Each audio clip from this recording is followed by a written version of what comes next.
Hi guys, Mrs. Delisin here. Welcome to another lesson of Algebra 2. Today's lesson is the symbolic form of exponential function. We'll start with the simplest form. This is f of x equals b, which is the constant ratio to the power of x. Today's objective is we will learn how to determine the symbolic form of a simple exponential function. We'll start with problems number 1 to 4. They all have a form f of x equals b to the power of x. So let us highlight this part here. We have now problems 3 to 4 are on the next page. First step, fill in the missing numbers on the graph, complete the corresponding table, find the symbolic representation for each function, and then we are going to use the symbolic representation to evaluate the function at the additional indicated x values. So in here though, for number 1, we are already provided with our b value, which is 2. So it is not hard for us. So just for an example, we have here 2 to the power of 1. Right? So we are following here f of x equals 2 to the power of x, where the b is equal to 2. That is what we call our constant ratio. Okay. So I can just do this one as 2 to the power of 3. Right? And 2 to the power of 3 is 8. And then this is 2 to the power of 0. We know that a number raised to a 0 is equal to 1. We have here 2 to the power of negative 1. We've already learned this one on the previous lesson for third quarter, which is called rational functions, right? Rational equations. We have learned that we have to do a reciprocal of that if you have a negative exponent. So technically, this is 1/2.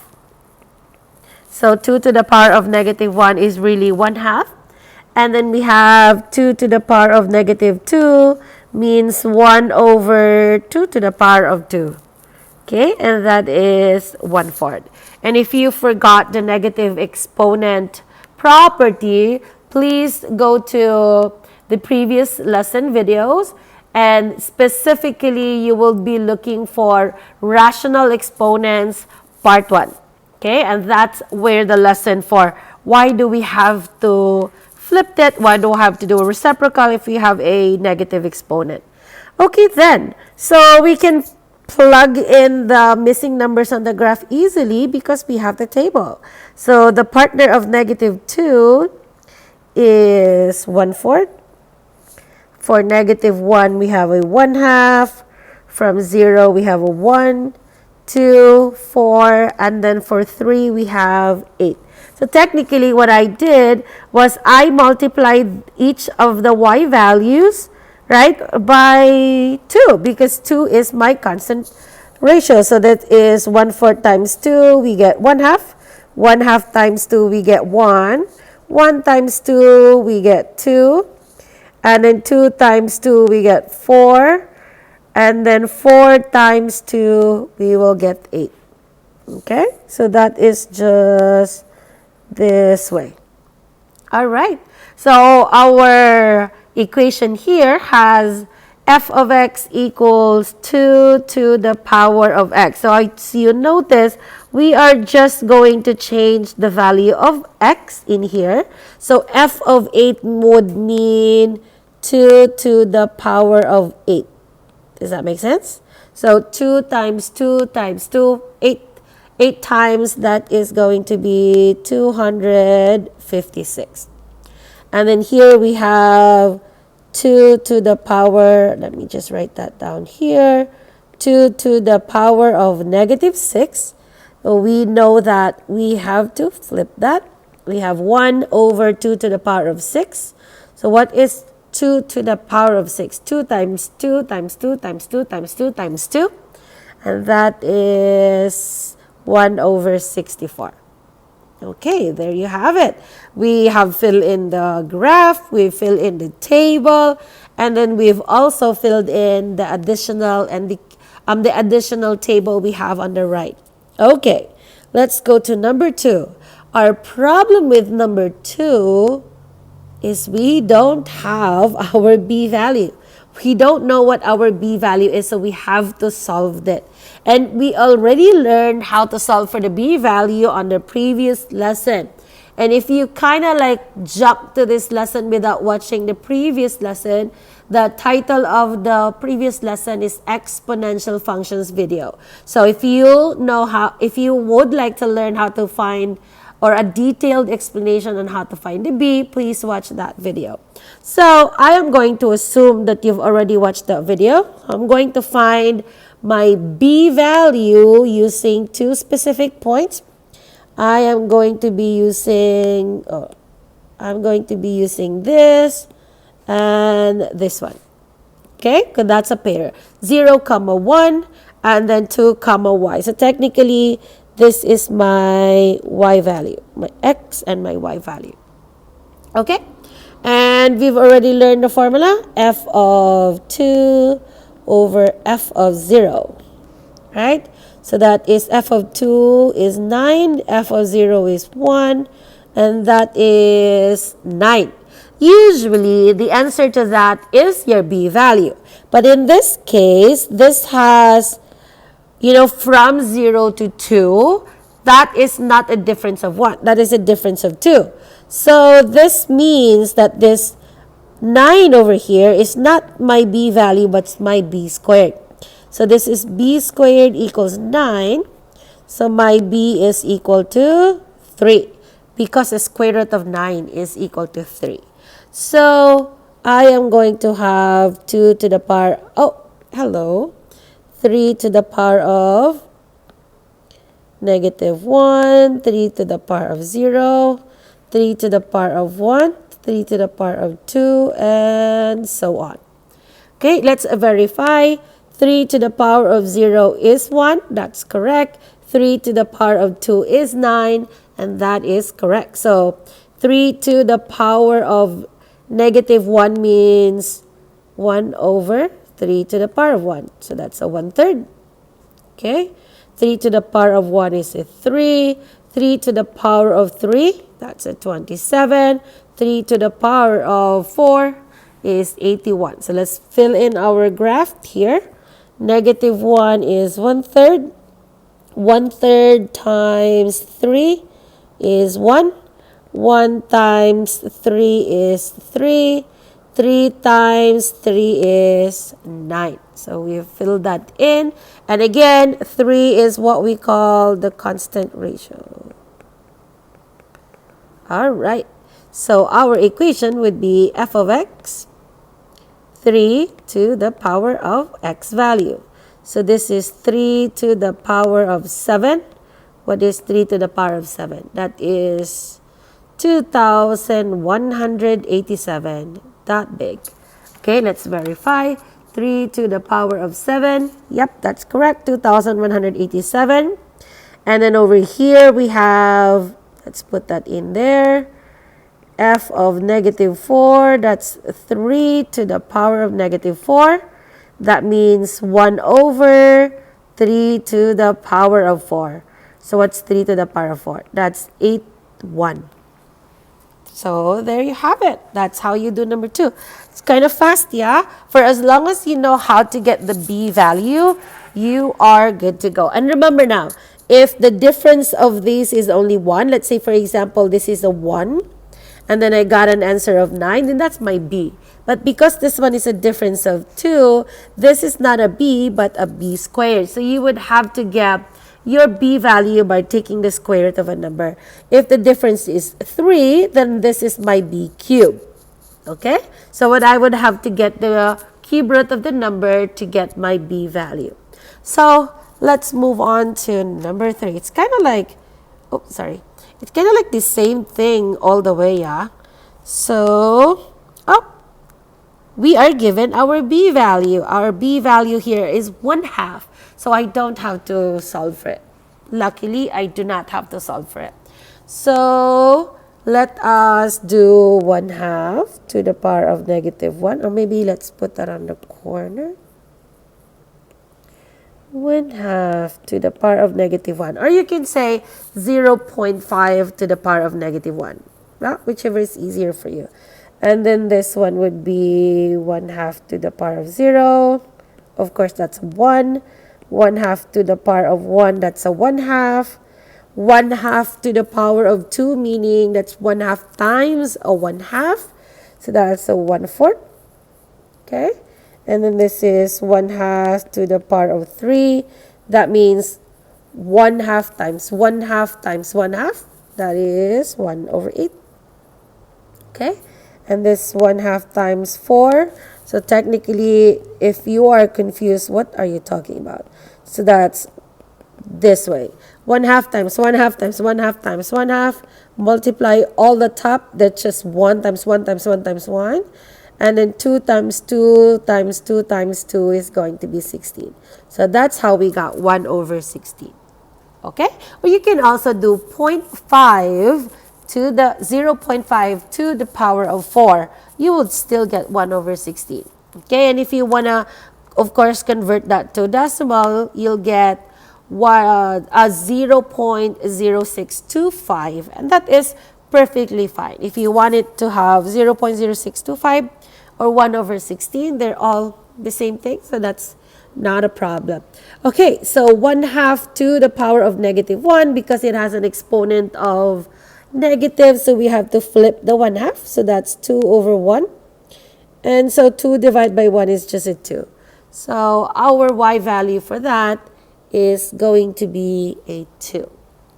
All right, so let's fill in our table.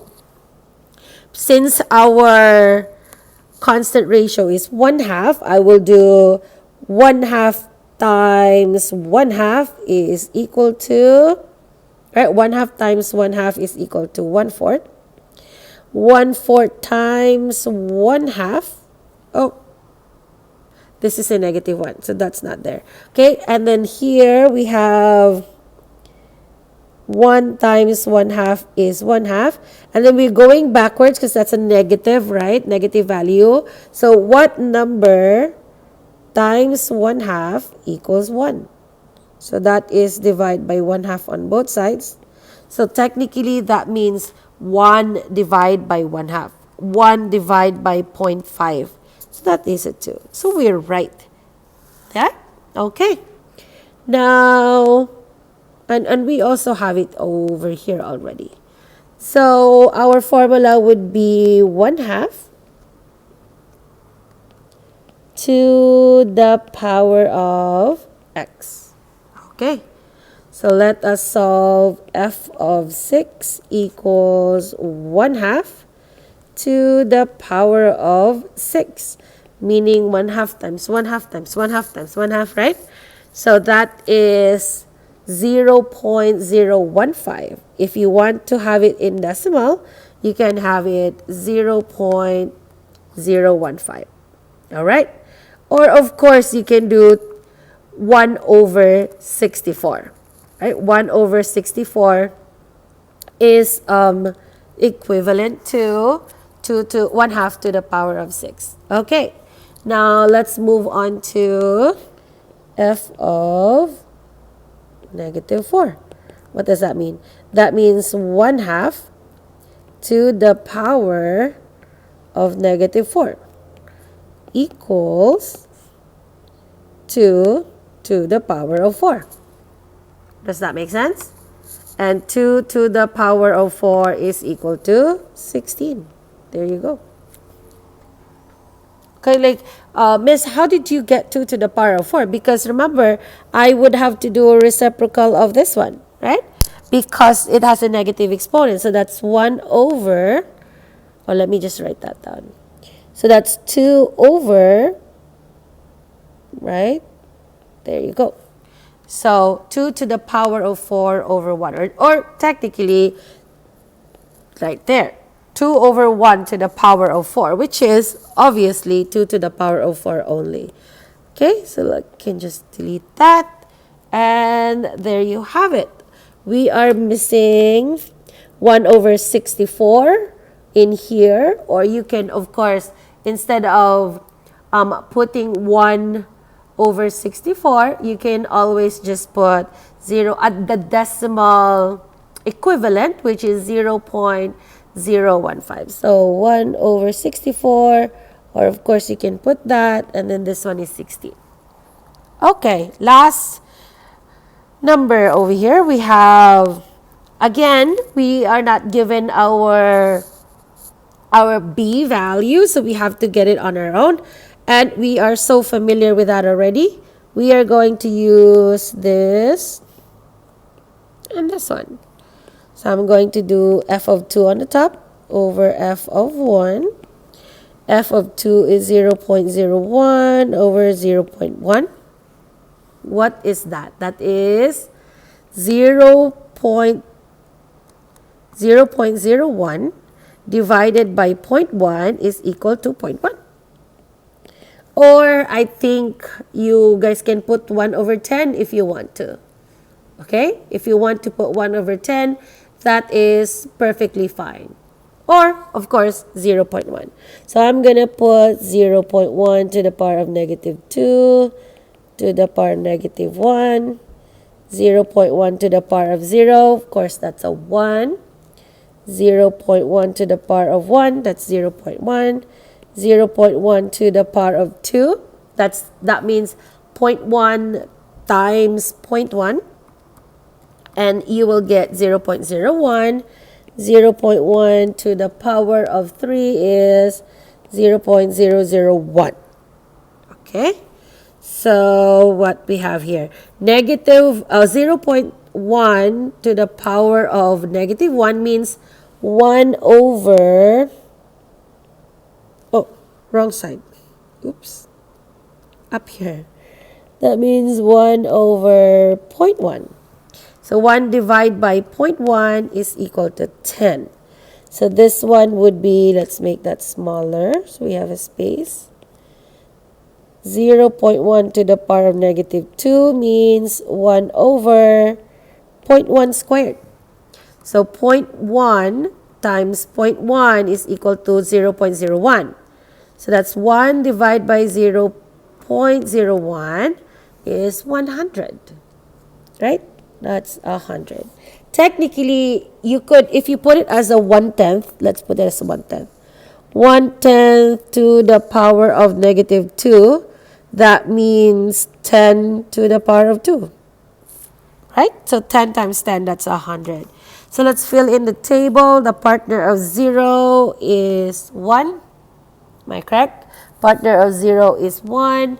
The partner of negative 1 is 10. Okay, there you have it. And what else do we need to do? Our f of x. Our f of x would be 0, or you can do 1/10 to the power of x. Or you can do 0.1 to the power of x. It doesn't matter. So this is, let's put that in here, 1/10 to the power of 5, right? So 10 times 10 times 10 times 10. Okay? And then we do 1 divided by that. So this is 1 over 100,000. Okay? 100,000. If you want to have it in the decimal, of course, you can put 0.00001. That is perfectly fine with me. And then, what else? Next one would be f of negative 4, 1/10 to the power of negative 4. That means 10 to the power of 4. Right? And that is 10,000, not 1,000. There you go. There you guys, there you have it. And hopefully that will, after watching this video, you'll be able to do the symbolic form of f of x equals b to the power of x. Thank you guys, and I hope that if you have any questions, please let me know. And good luck with your homework. I'll see you guys on the next video. Bye!